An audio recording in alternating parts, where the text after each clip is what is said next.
Анбия сүрөсүндө 35-аятында "Ванабулукум бишшарри вал хайри фитна" Биз силерди жамандык менен жана жакшылык менен сынайбыз деген аят бар.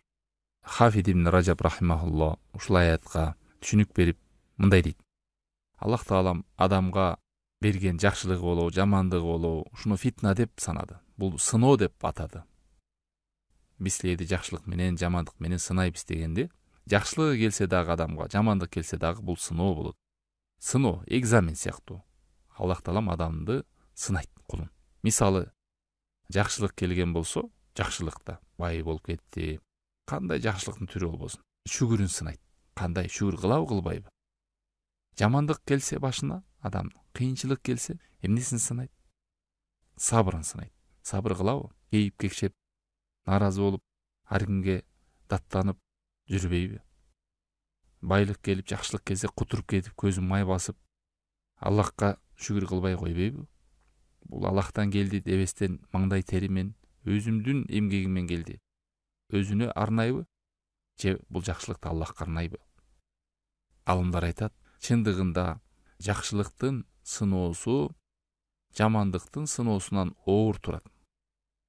Кыйынчылыкка сабыр кылуудан жакшылыкка шүгүр кылуу оор турат дейт напсиге.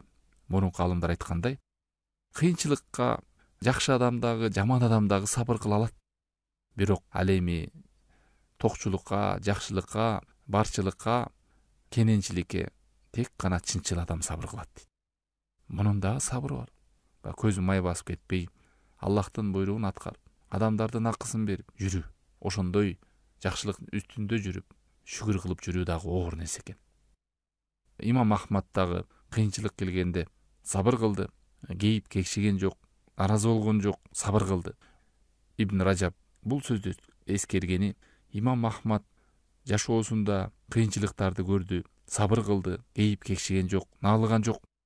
Өзүнүн сөзүндө айтат: бул нерселер менин ыйманымдын көтөрүлүшүнө себеп болду.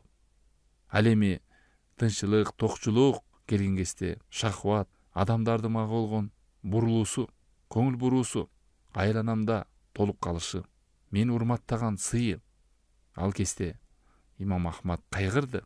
Керек болсо бул дүйнөдөн эрте кетип калууну каалады. Эмнеге? Ушул нерсе динимде же жүрөгүмдө бир кемчиликке себеп болуп калбасын, ыхласымды бузууга себеп болуп калбасын деп корккон эле. Хафид ибн Ражаб рахимахулло бул аятка түшүндүрмө берип, "Ванабулукум бишшарри вал хайри фитна" биз силерди жакшылык менен дагы, жамандык менен дагы сынайбыз деген аятта адам жашоодо ушу эки нерсе менен сыналат. Токчулукка жана жокчулукка. Жашоо өзү ушундай, өйдө ылдый.